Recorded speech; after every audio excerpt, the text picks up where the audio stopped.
Boa noite, pronto. Agora já estamos. Oi, Malu, tudo bom? Já estamos ao vivo aqui pelo Instagram e também pelo Facebook. Já tá tudo funcionando direitinho. Vanessa, boa noite. Boa noite, pessoal que tá chegando. Kimiko, Mainara, todo mundo já chegando aí. Ai, que saudade de vocês. Uma semana sem evangelho me deixou assim com muita saudade realmente. E a gente está de volta aqui, mas é que não tinha realmente como fazer na semana passada, né? Por causa do feriado e eu estava aqui ocupada também. Não deu para preparar o evangelho. Enfim, estamos aqui juntos, né? E sem mais delongas, vamos começar, né? Já que deu o nosso horário. Oi, Cláudia, boa noite também. Nath, outra Vanessa também que chegou aqui. Josenir, pessoal, muito obrigada. Ô, Jéssica, que bom, minha linda. Gente, muito obrigada por vocês estarem aqui. E a gente hoje preparou um tema que é muito importante para as nossas vidas. A gente que trabalha com terapia, né, e também com a parte da espiritualidade, né, nos nossos atendimentos fraternos, no atendimento de apometria, a gente tem visto situações assim que nos deixam muito triste, realmente muito triste, da gente ver da indisposição das pessoas em querer resolver realmente os problemas na vida, né? O pessoal que trabalha mais ombro a ombro comigo, né, Lucimara, boa noite, que está mais pertinho trabalhando com a gente, sabe o quanto que está difícil a gente orientar as pessoas e elas entenderem a nossa orientação. Muitas vezes as pessoas querem ou pedem um tratamento e querem ouvir apenas aquilo que elas querem. E a realidade não é bem assim, né? Nós não fazemos um trabalho, o evangelho de Jesus não é um evangelho, não são ensinamentos para adoçar ego de ninguém, nem do próprio Cristo, que derá, né, de nós mesmos. É por isso que muita gente se afasta das lições do Evangelho, porque não é fácil seguir Jesus. A gente tem que fazer um trabalho muito grande dentro de nós e vencer crenças que estão conosco já desde muito tempo, de milhares de anos atrás, que nós carregamos ainda e que no momento atual a gente vê pelos egos inflados que andam aí pelo mundo, essa sensação de querer fazer justiça a qualquer preço. Eu coloquei hoje o tema da noite como sendo os problemas da vingança. Então, para que a gente não se demore muito mais na introdução, vamos já começar fechando os nossos olhos e agradecendo ao nosso amado Jesus pela oportunidade que nós temos de estarmos mais uma vez aqui reunidos em seu santo nome. E nós te rogamos, Jesus, que nos inspire, que nos ajude para que a gente possa discorrer sobre essa lição da noite que é tão importante na vida de todos nós e que nós possamos realizar o nosso evangelho com toda a paz e com toda a harmonia. Que o Senhor possa estar presente em cada lar aqui representado no meio de nós. E que a sua presença amorável se faça presente nos nossos corações hoje e sempre. Graças a Deus e graças a Jesus. Então nós vamos começar hoje de uma forma um pouquinho diferente. Eu tinha separado aqui um poema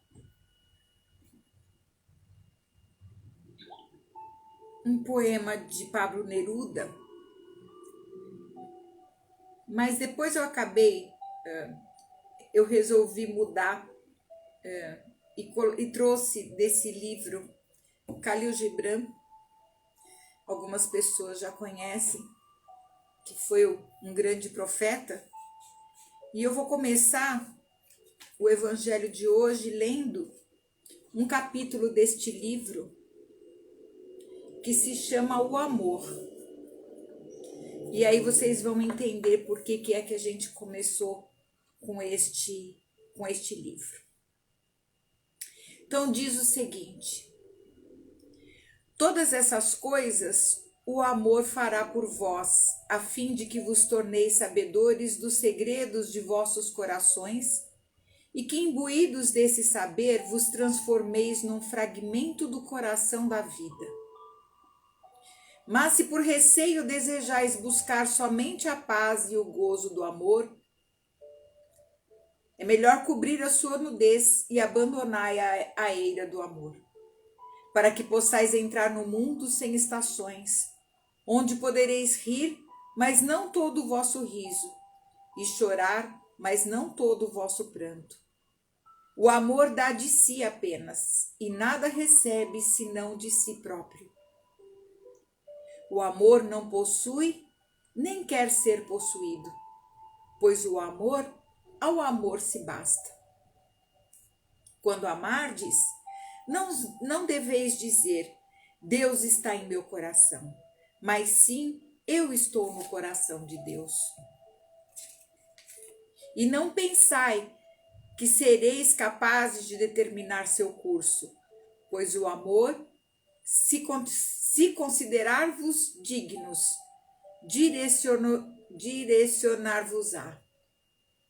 O amor não tem outro desejo senão o de atingir sua plenitude. Mas se amardes e necessitardes ter desejos, que sejam estes: os de vos tornardes a corrente de um riacho a entoar seu canto para a noite, o de conhecerdes a dor de tanta ternura, o de serdes feridos por vossa própria compreensão do amor, e sangrardes de bom grado e alegremente, o de despertardes ao alvorecer com o coração alado e agradecerdes por mais um dia de amor, o de repousardes ao meio-dia e meditardes sobre o êxtase do amor, o de retornardes à casa ao anoitecer, plenos de gratidão, e então adormecerdes com uma oração para o bem-amado em vossos corações e uma cantiga de louvor em vossos lábios. Khalil Gibran. Esse poema, como ele fala aqui, do amor, faz com que a gente entenda a profundidade que significa esse termo, e não a compreensão rasa que se tem hoje em dia a respeito do amor. A compreensão rasa de que o amor só é amor quando eu tenho um amor ou eu tenho vantagens em troca. Como ele diz, o amor por si mesmo se basta. E o amor, ele é dentro de nós, ele não é fora. Quem ama, ama porque ama. E só porque ama. Não existe outra razão para amar, a menos que seja da nossa vontade de amar. E é sobre esse amor incondicional, esse amor verdadeiro que nasce no nosso coração, é que Jesus se referia no Evangelho. E nós pegamos então mais uma história daquele livro que eu já falei para vocês, que é o livro Boa Nova, de Humberto de Campos, aonde as primeiras peregrinações de Cristo, em volta das cidades aonde ele começou a fazer o seu messianato, ele começou a curar doentes, ele começou a trazer grandes consolações para os trabalhadores da agricultura, que eram os povos daquela época, os povos pobres. Eram doentes que procuravam a cura, eram toda sorte de pessoas humildes que precisavam daquelas promessas que Jesus fazia. Ele trazia então ao reino da terra a boa nova, e ele trazia o amor dentro do coração, e ele profetizava esse amor da mesma forma como no poema. Não aquele amor egoísta, aquele amor que só quer ter, só existe quando há uma troca. Não, mas o amor verdadeiro.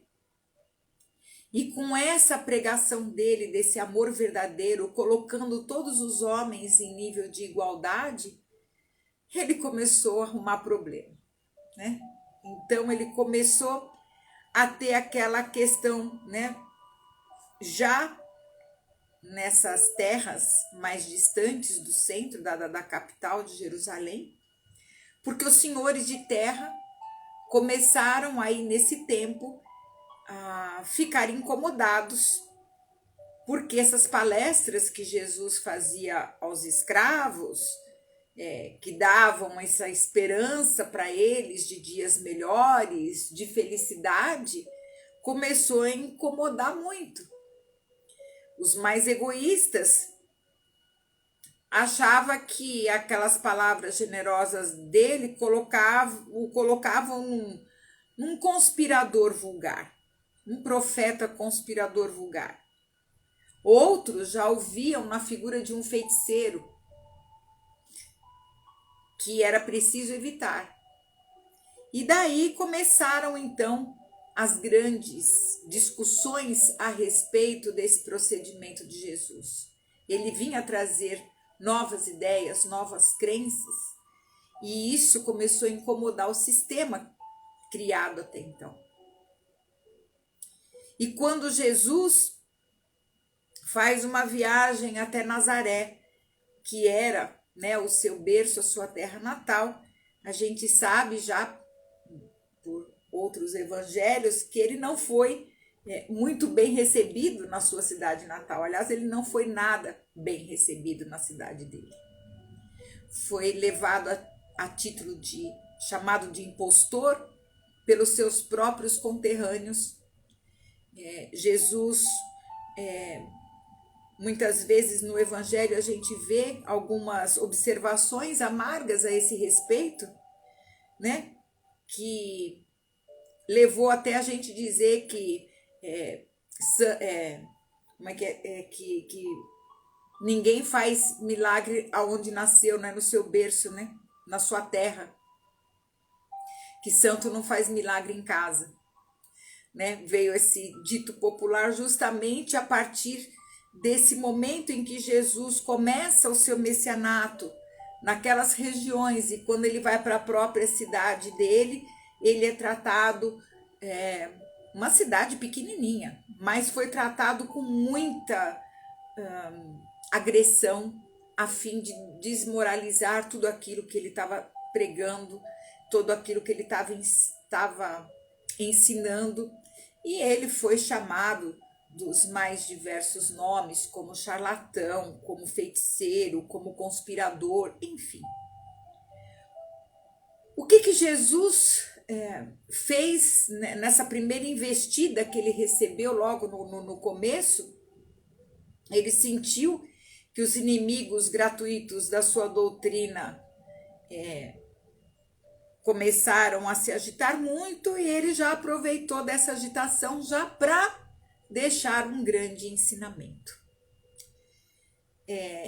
Infelizmente, os próprios discípulos que o seguiam, eles ainda muito, no começo desse messianato, ainda muito inexperientes, e também criados dentro do judaísmo, dentro daquele povo que contestava muito, eles também começaram a entrar na pilha daqueles senhores da região e bater boca com eles. E eles queriam defender Jesus, claro. Começaram a trocar palavras assim, ásperas, e, enfim, a coisa chegou a tamanho vulto que eles tiveram que sair de Nazaré e ir embora de lá, devido a esse revolver de terra que houve ali, né, nas questões de cunho, de crenças e de interesses também, né, interesses temporais. Portanto, nessa época, Pedro, a gente sabe que Pedro tinha um temperamento, digamos assim, um pouco mais austero, né, e sempre tomava muito,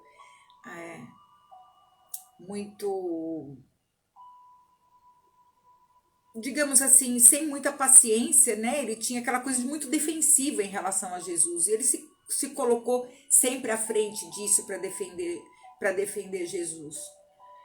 Tiago se aborrecia com as análises dos companheiros. Levi protestava. Felipe e Simão Pedro chegaram a questionar com alguns senhores da região. Enfim, criou-se um tumulto.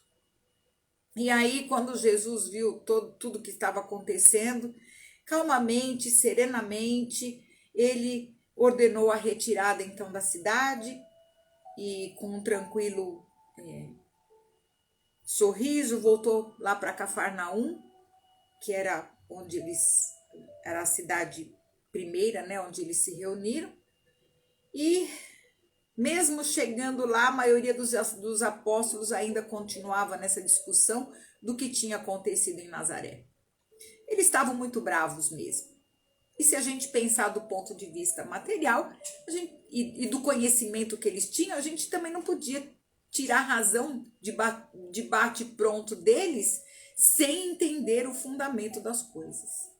Mas aí vem o mestre, né? O mestre ficou quieto e eles começaram a estranhar isso, porque foram várias situações que tentaram envenenar o nome de Jesus. E aí, um dia, Pedro e Felipe procuraram uma audiência, né, com o mestre, no momento em que estavam mais calmos para conversar.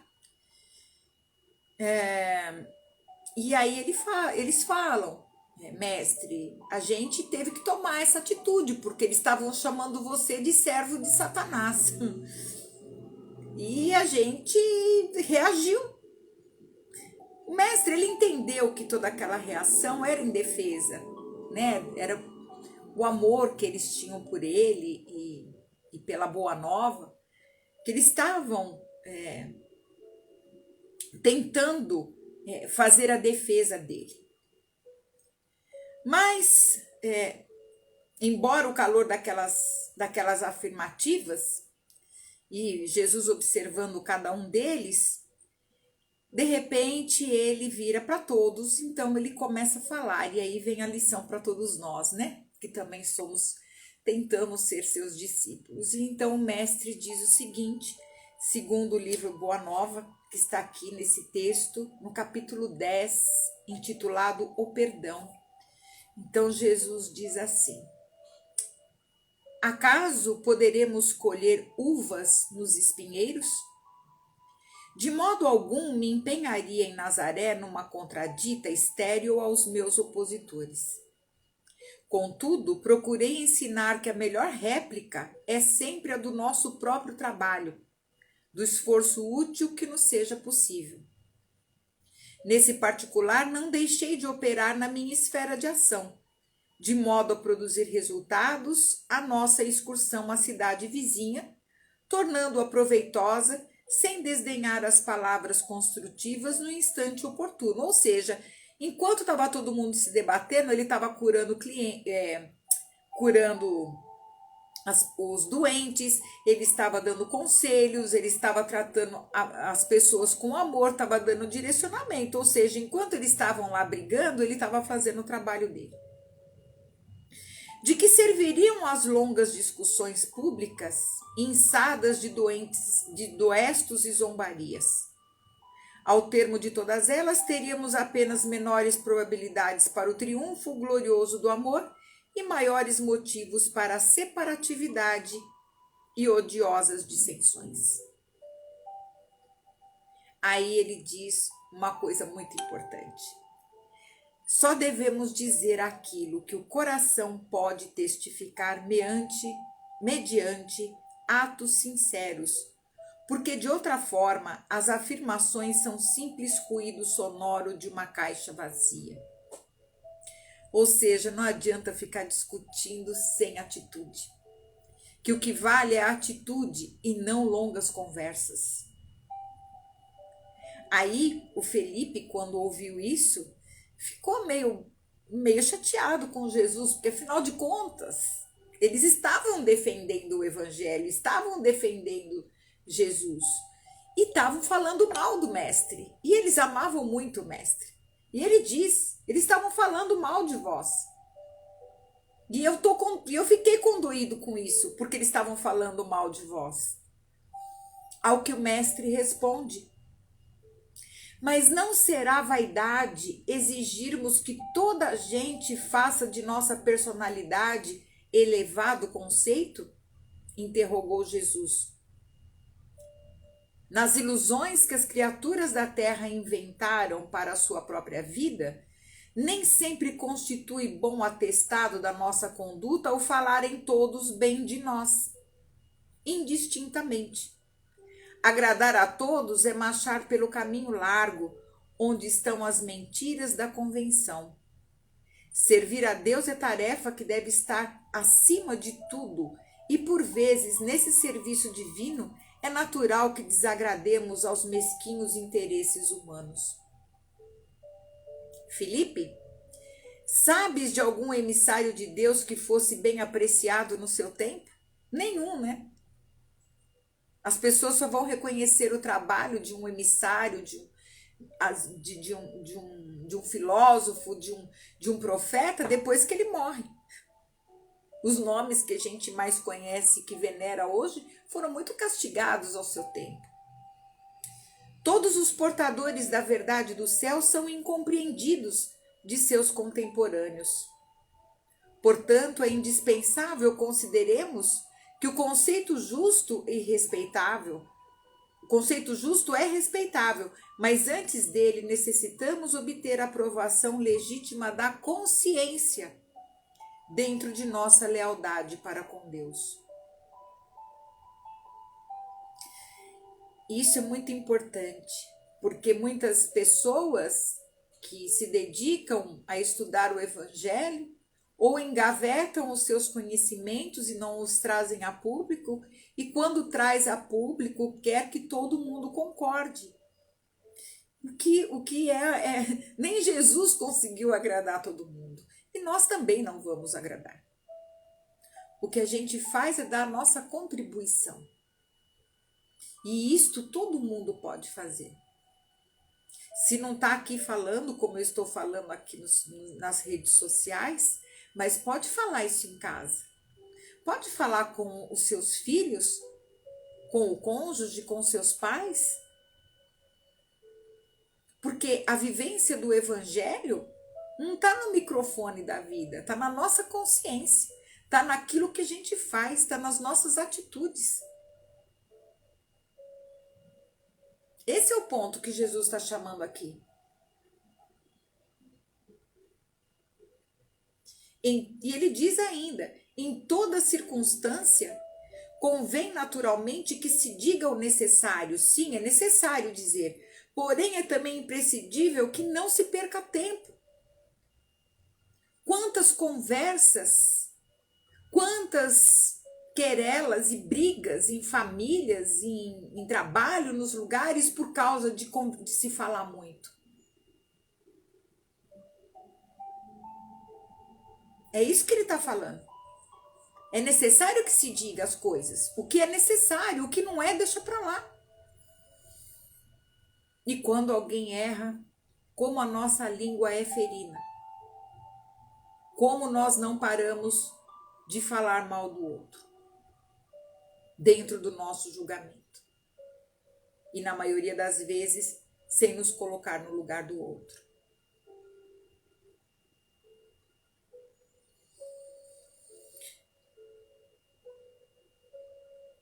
Mas mesmo assim, ainda Pedro né, virou para ele e fala assim: Senhor, vossos esclarecimentos são indiscutíveis. Entretanto, preciso acrescentar que alguns dos companheiros que se revelaram insuportáveis nessa viagem a Nazaré, uns me acusaram de brigão e desordeiro, outros de mal entendedor de vossos ensinamentos.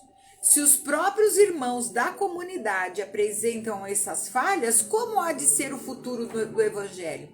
Quer dizer, aqueles próprios da comunidade dos discípulos estavam se atacando uns aos outros. Não tinha união. Como é que poderia ser o futuro do Evangelho? E aí então o mestre responde a ele: estas são perguntas que cada discípulo deve fazer a si mesmo. Mas com respeito à comunidade, Filipe, pelo que me compete esclarecer, cumpre-me perguntar-te se já edificaste o reino de Deus no íntimo de seu espírito. Porque Filipe tinha falado, né, essas questões também dentro. Filipe, Simão Pedro, estava todo mundo discutindo. E quando... foi o Filipe que fez essa pergunta. Filipe que perguntou, que estavam falando, que estavam acusando ele de ser brigão e tudo mais. E ele perguntou: você está preocupado com o que os outros, a opinião dos outros a seu respeito, ou se você já edificou o reino de Deus dentro de você? E aí ele responde, né? Ainda não, claro. Então ele diz: dentro dessa realidade, podes observar que se o nosso colégio fosse constituído de irmãos perfeitos, teria deixado de ser irrepreensível pela adesão de um amigo que ainda não houvesse conquistado a divina edificação. Ou seja, se você tem um grupo perfeito, se você vai num centro onde tudo é perfeito, numa igreja onde todos são perfeitos, então ninguém que está de fora pode entrar. Porque nós vivemos num mundo de imperfeições. O que a gente tem que fazer é nos adaptarmos a viver com as limitações nossas e dos outros. Olha quanta lição que ele tirou daqui. Por que é que eu trouxe tudo isso daqui? Porque esta lição se refere ao perdão, à compreensão, que por mais que a pessoa seja atacada, por mais que muitas vezes a gente se sinta humilhado, dependendo da situação, a gente tem que fazer um exame de consciência para ver qual que é a nossa parte na história. Aprender a nos perdoar e perdoar o outro pela parte da história dele. Por que a gente está falando isso? Mas o que isso tem que ver com a vingança? Isso tem a ver porque nós passamos a nossa resistência inteira ainda agindo sobre a pena de talião. E a pena de talião, que é uma lei humana, ela não é uma lei divina. A pena de talião foi instituída na época por Moisés para controlar aquele povo ainda muito animalizado daquela época. Porque na pena de talião, se uma pessoa, por exemplo, na época lá dentro das terras, roubassem uma vaca do outro, ou uma galinha do outro, o que eles faziam? Eles iam lá e acabavam com a propriedade toda. Se alguém, né, que eram muito ainda selvagens, matava alguém da família, a outra família ia lá e exterminava com todo mundo. E dentro desse parco entendimento da humanidade da época, o que fez Moisés? Colocou a lei do olho por olho e dente por dente para humanizar um pouco a justiça. Então, olha, se o seu vizinho roubou uma galinha, ele deverá perder uma galinha. Se foi uma pessoa. Então, para poder evitar aquela violência que era muito grande.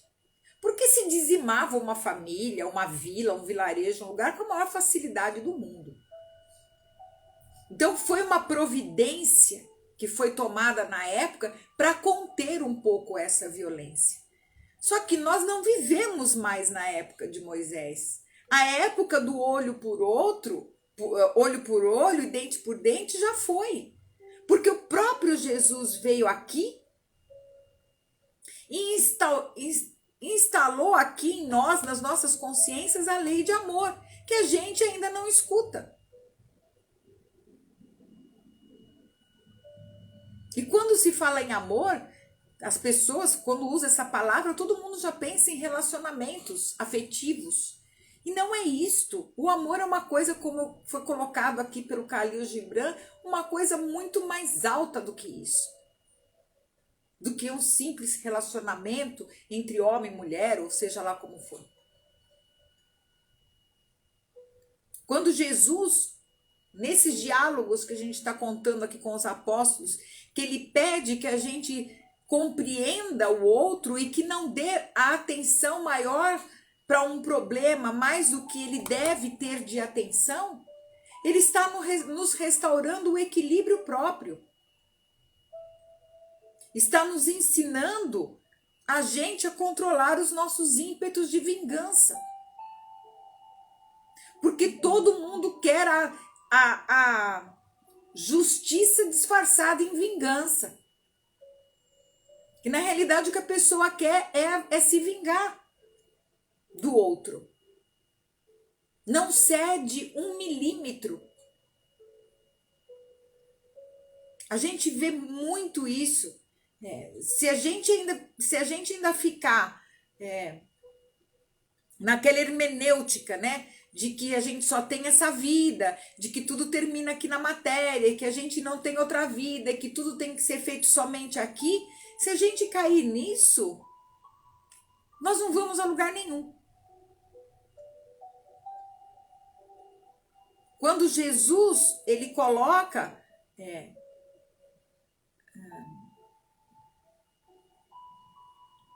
a lei do Pai, que é amar a Deus sobre todas as coisas, com todo o nosso entendimento, com toda a nossa força e com todo o nosso coração, ele inclui tudo aquilo que é criado pelo Pai. E o outro ser humano que está ao seu lado, na sua frente, seja lá quem for, é uma criação divina. Então, não tem como amar a Deus sobre todas as coisas e deixar de amar a obra. Não tem como. O problema é que a justiça que foi criada para o homem, ela está sempre embasada no egoísmo. O que é o egoísmo? É a doença do ego. E hoje, mais do que egoísmo, hoje a gente tem o mal do século, é o ego inflado. É aquele de ter que provar para o outro ou para a sociedade que eu sou o certo, que eu sou maior, que eu tenho razão. E a gente vê muito sofrimento por causa disso, muito sofrimento. As pessoas às vezes nos procuram desesperadas, mas quando você orienta que ela ceda 1 milímetro que seja um pouco na situação, pronto. Ela prefere ficar no desespero. Por quê? Porque ela se acostumou a ter esse tipo de comportamento, de continuar com essa questão da pena de talião. Só que onde tem um assassino, vai ter que ter um homem que terá que ser assassinado. E até quando nós vamos viver assim, numa sociedade de pessoas sem dentes? É um ciclo que não se acaba nunca. E vai ter que acabar, porque agora com a transição planetária, a gente tem que resolver essas nossas querelas. Por isso que Jesus falou, aproveita enquanto estás em caminho com o vosso próximo. E a gente pergunta, quantas encarnações ainda serão necessárias para a gente se libertar dessas amarras que seguram a nossa liberdade? Seguram o nosso desenvolvimento pessoal, porque enquanto a gente não se livrar disso, a gente cria aquilo que nós chamamos de karma. E o karma, ele nos limita. E nós deixamos de ser livres. Porque o espírito ele vai alcançando a sua liberdade de ação à medida em que ele vai crescendo no amor. E não tem como amar querendo se vingar. Não combinam, são verbos que não combinam. Amar e vingar não tem como. O amor só é possível se estabelecer na terra através do perdão. Se não houver o perdão entre as criaturas, se alguém não ceder 1 milímetro que seja dentro das questões humanas, a vida da pessoa não vai sair do lugar. Não sai, tira sua paz de sossego, a vida emocional vira um caos, e a vida emocional no caos, a vida financeira também se torna um caos, e tudo se torna um caos, porque é um efeito cascata. É o processo natural. Por isso que Jesus um dia disse: até quando vos hei de sofrer? Até quando vocês não vão entender essas coisas que eu estou dizendo para vocês, que vão libertar as suas consciências? Nós que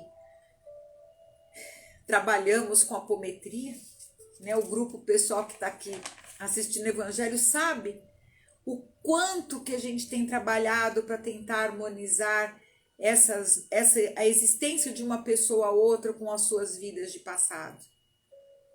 Porque tem situações, gente, que tem milhares de anos que vem vindo.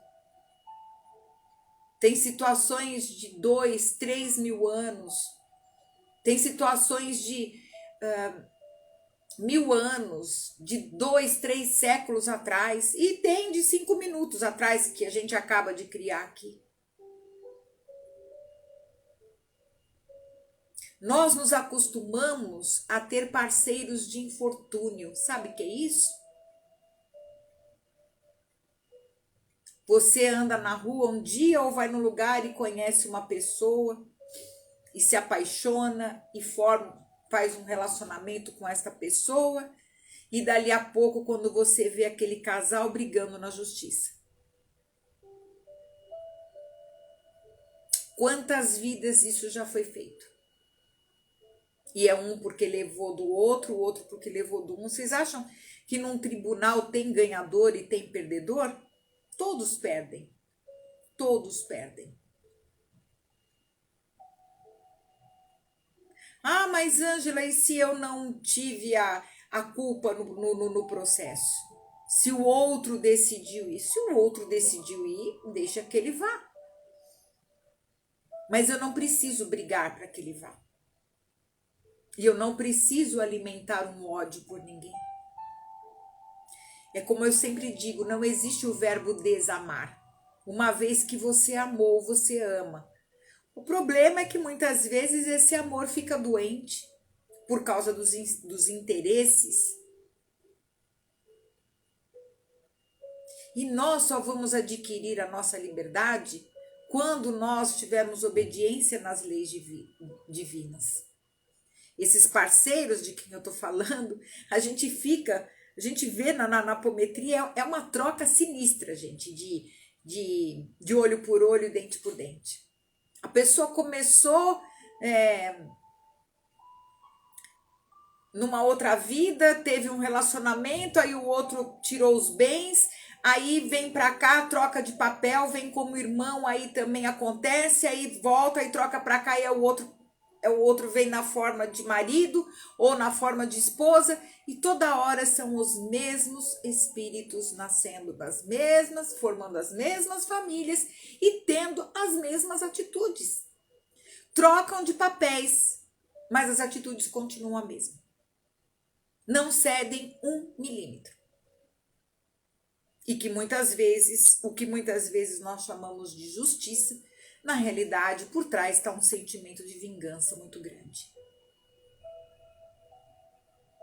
Então, é necessário que a gente faça uma análise de consciência a respeito do nosso comportamento diante da vida. Dessas brigas intermináveis que nós arrumamos com as pessoas. Talvez alguém pergunta, mas onde tudo começa? Quem começou a primeira ofensa? Às vezes quem começou foi por uma questão tão boba lá de 2000 anos atrás. Porque o outro ficou com um maior número de ovelhas do que eu fiquei. Aí eu venho para uma outra vida, aí eu tiro daquele, aí ele volta aqui, ele tira de mim, aí eu volto, eu tiro dele, e fica assim. Quantas existências serão necessárias? Então, o mal, na realidade, não é o que o outro nos faz. O mal não está naquilo que os outros fazem. O mal está naquilo que nós fazemos. Aquilo que nós não suportamos. Como diz Joana de Ângeles, o verdadeiro mal é aquele que fazemos, não o que suportamos. Fazer justiça com as próprias mãos, nos colocar muitas vezes na posição de vítimas. Se a gente começar a analisar as nossas existências, não tem vítima, não tem algoz. Ora um é vítima, ora o outro. E se hoje a gente está aqui, nesta família, com estas pessoas, convivendo com os nossos problemas diários, é aí que está onde é que nós temos que resolver as nossas questões. Muitas vezes não é na família, é no ambiente de trabalho, que também não deixa de ser uma forma de família. Aí é que está o nosso desafio. É aí que entra o encerramento de ciclo. E todo mundo pode encerrar um ciclo nesta vida. Se usar o conselho do nosso mestre e utilizar o perdão. Às vezes, é melhor perder alguns reais, algumas coisas, mas ter a nossa paz de consciência.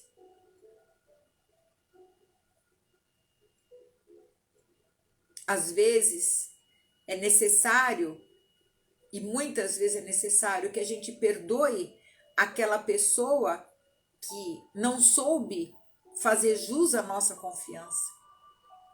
Eu sei que muitos devem estar pensando, perdoar coisas materiais, mas e a traição?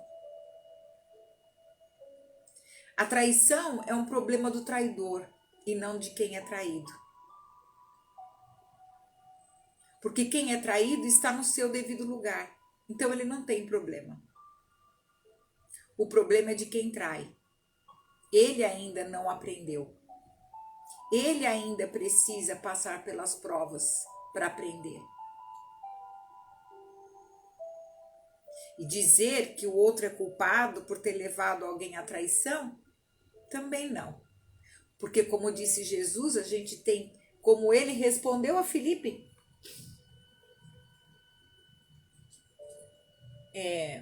já edificaste o reino de Deus no íntimo do teu espírito? A gente não tem que estar preocupado com o que o outro faz. Se o outro fez, ele vai ter que dar conta com a consciência dele. Nós, de nossa parte, temos que nos manter dignos dentro da nossa posição, onde a vida nos situou, onde ela nos colocou. Que a gente mantenha sempre a nossa dignidade e procuremos não entrar nesse erro. Porque um ser humano, quando confia no outro, ele deposita ali o seu coração, ele deposita ali o seu amor. E até quando nós vamos dar mais aso à matéria do que ao espírito e deixar de respeitar o ser humano que está do nosso lado? Lembre-se que Jesus falou, não dá para amar a Deus sem amar quem está do nosso lado. Nós hoje já temos maturidade espiritual suficiente para entender isso que está sendo falado aqui. Até uma criança, até um adolescente entende isso. E eu sei porque, como eu já lecionei para adolescentes, aprendizes do evangelho e tudo mais, a gente sabe da facilidade que eles têm de entender esses conceitos. E nós ainda, por que estamos ainda batendo na mesma tecla? Vamos pensar. A função do amor sempre foi a de salvar, elevar, de redimir, nunca de castigar. Se eu sou aquele que ama, eu tenho que amar em todas as situações, mesmo quando o outro engana. É uma pena. Muitas vezes o nosso coração se confrange demais em dor de ver a fraqueza do outro que está do nosso lado, ou que esteve do nosso lado. Mas isso nos liberta, desde que a gente não guarde a mágoa dentro de nós. E que, se hoje muitas vezes a gente passa por determinadas provações na vida, muito provavelmente a nossa própria consciência já nos diz de que não cai um fio de cabelo sem que Deus saiba. Muitas vezes o nosso espírito precisa dessa experiência para evoluir. E a vida nos pergunta, e agora, o que você vai fazer? Com todo esse conhecimento que você vai ter, como é que você vai agir desta vez? Quantas vezes a gente já não foi colocado na mesma situação em outras épocas, em outras eras? E agimos muitas vezes de forma equivocada. Muitas vezes pagando na mesma moeda. Então está na hora de mudar. E para mudar, só um grande amor dentro de nós é que consegue fazer isso. Somente um coração que está aprendendo a amar é que consegue perdoar, porque para perdoar precisa ter muita coragem. A gente precisa usar de toda a nossa coragem para perdoar, até porque o mundo vai ficar sempre gritando atrás de nós por justiça, justiça, justiça. Mas chega num momento na vida de todo discípulo do Evangelho que ele tem que escolher entre o mundo e o Cristo. Como é que nós escolhemos viver? Como o mundo quer nos jogar e fazer com que nós tenhamos atitudes ainda antigas do nosso passado espiritual, ou nós vamos agir com a mentalidade do Cristo?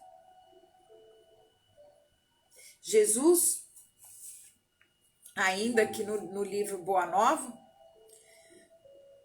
depois que ele diz que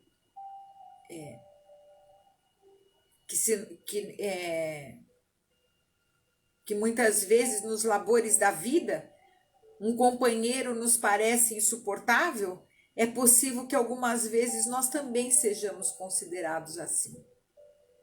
Temos que perdoar aos adversários, trabalhar pelo bem dos nossos inimigos e auxiliar os que zombam da nossa fé. Aí Pedro pergunta então para Jesus: mas para perdoar nós não devemos aguardar que o inimigo se arrependa? E que fazer na hipótese de um malfeitor assumir a atitude dos lobos sob a pele de cordeiro? Porque muitas vezes a gente quer que o outro venha se arrependa, que venha até nós pedir perdão. Ao que Jesus respondeu: Pedro, o perdão não exclui a necessidade da vigilância, como o amor não prescinde da verdade. A paz é um patrimônio que cada coração está obrigado a defender, para bem trabalhar no serviço divino que lhe foi confiado. Se o nosso irmão se arrepende e procura o nosso auxílio fraterno, amparemo-lo com as energias que possamos despender. Mas em nenhuma circunstância cogites de saber se o teu irmão está arrependido. Então o perdão não depende do outro. Não depende nem que o outro nos peça, ele está dentro de nós. Esquece o mal e trabalha pelo bem. Quando ensinei que cada homem deve conciliar-se depressa com o adversário, busquei salientar que ninguém pode ir a Deus com um sentimento de odiosidade no coração. Não poderemos saber se o nosso adversário está disposto à conciliação, Todavia, podemos garantir que nada se fará sem a nossa boa vontade e pleno esquecimento dos males recebidos. Se o irmão infeliz se arrepender, estejamos sempre dispostos a ampará-lo. E a todo momento precisamos e devemos esquecer o mal. Foi então quando Pedro fez aquela célebre pergunta, né? Senhor, quantas vezes pecará meu irmão contra mim, que lhe hei de perdoar? Será até 7 vezes? Ao que Jesus respondeu calmamente, não te digo que até 7 vezes, mas até 70 vezes 7 vezes. Eu espero que essa nossa reflexão da noite fique bem gravada nos nossos corações, principalmente para aqueles momentos de desespero, principalmente nessa fase de humanidade que nós estamos vivendo, onde os relacionamentos estão achacoalhados pela incompreensão. Então, que nós possamos ser aquele que rompe o ciclo. Se a gente não quer voltar mais a viver determinadas situações da nossa vida, se a gente não quer mais voltar a ter essa prisão espiritual de decisão dos nossos destinos, vamos romper o ciclo, perdoando. Não vamos deixar mais que essa situação se repita nesta encarnação e nas futuras encarnações. Ninguém sofre por nada e ninguém está dentro de uma provação à toa. Nós estamos dentro das provações que a vida está perguntando, e agora, como é que você vai agir dessa vez? Então, dessa vez, vamos ver se a gente age de acordo com os ensinamentos do Cristo. Porque com certeza a gente agindo dessa forma, a gente vai estar fazendo certo e vamos estar liberando cada vez mais a nossa consciência e atingindo patamares maiores espirituais. Porque para que a gente consiga alcançar a nossa evolução e chegar mais próximo ao coração do nosso Criador, nós não podemos carregar um coração cheio de ódio. É preciso limpar os nossos sentimentos. Então nós vamos, nesse instante, fechar os nossos olhos e agradecer a Deus nosso Pai por essa oportunidade bendita que nos foi concedida hoje através dessa lição, para que nós apaziguemos um pouco as nossas revoltas, os nossos sentimentos de injustiça, muitas vezes diante da vida, das pessoas e das situações. Que nesse instante a fala suave do nosso Mestre possa entrar nas nossas consciências e que o amor possa vibrar dentro dos nossos corações, para que nós possamos, a partir de hoje, nos tornarmos seres humanos melhores, que nós possamos encarar o nosso próximo, seja ele quem for, em que situação for, com mais compaixão, sabedores de que não estamos todos no mesmo nível de compreensão e de entendimento. Como o Mestre do alto da cruz pediu a Deus, o nosso Pai, para que perdoasse os seus algozes, nós também, Senhor, oferecemos de todo o coração o nosso perdão a todos aqueles que nos têm ofendido. E pedimos, Senhor, que essa lição fique bem registrada dentro de nós, para que nós não venhamos a errar novamente, a cometer novos equívocos e encurtar o caminho que nos leva até a nossa própria redenção espiritual. E assim, agradecidos que somos, nós te rogamos que derrame as suas bênçãos sobre esses copos com água, sobre as garrafas com água que foram colocadas hoje, que os bons espíritos, cumpridores da sua vontade, possam nesse instante derramar os eflúvios necessários para o nosso restabelecimento físico, psicoespiritual, emocional, tudo aquilo que for da nossa necessidade. Que nesse instante nós possamos receber esses eflúvios. Quem tiver a garrafa com água fechada, deixa aberta nesse momento, que a gente está sendo intuído para isso. Deixa a garrafa, tira a tampinha para que possa ser colocado nessa água tudo aquilo que nós necessitamos. Porque o Senhor ouve cada pedido, cada oração. Ele continua no meio de nós, espalhando todo o bem, todo o consolo, toda a cura de que nós necessitamos. A cura nas nossas almas. E nós agradecemos por isso e te pedimos, Mestre, que olhe por todos os nossos irmãos de humanidade, estejam eles em que plano for, que todos possam receber as bênçãos e as luzes que são emanadas do seu coração, que é tão grande esse amor por nós, é tão grande esse amor que se aflige por nós, para nosso equilíbrio, para que essa humanidade encontre em breve mais paz, mais tranquilidade, que no futuro as novas crianças, essas que estão já nascendo, e nós próprios, quando retornarmos aqui, que a gente possa encontrar um mundo melhor e de amor. E assim, agradecidos que somos, nós vamos pedindo licença por encerrar o nosso Evangelho de hoje, dizendo graças a Deus e graças a Jesus. E vou deixar aqui o poema que eu tinha falado, que é de Pablo Neruda, que fala sobre o amor, que diz o seguinte: saberás que não te amo e que te amo, posto que de dois modos é a vida. A palavra é uma asa do silêncio, o fogo tem uma metade de frio. Eu te amo para começar a amar-te, para recomeçar o infinito, e para não deixar de amar-te nunca. Por isso, não te amo ainda. Te amo e não te amo como se tivesse em minhas mãos as chaves da fortuna e um incerto destino desafortunado. Meu amor tem duas vidas para amar-te. Por isso te amo quando não te amo, e por isso te amo quando te amo. E é isso. Que a gente possa, aprender essas lições do amor. Que ele vá crescendo dentro de nós a tal ponto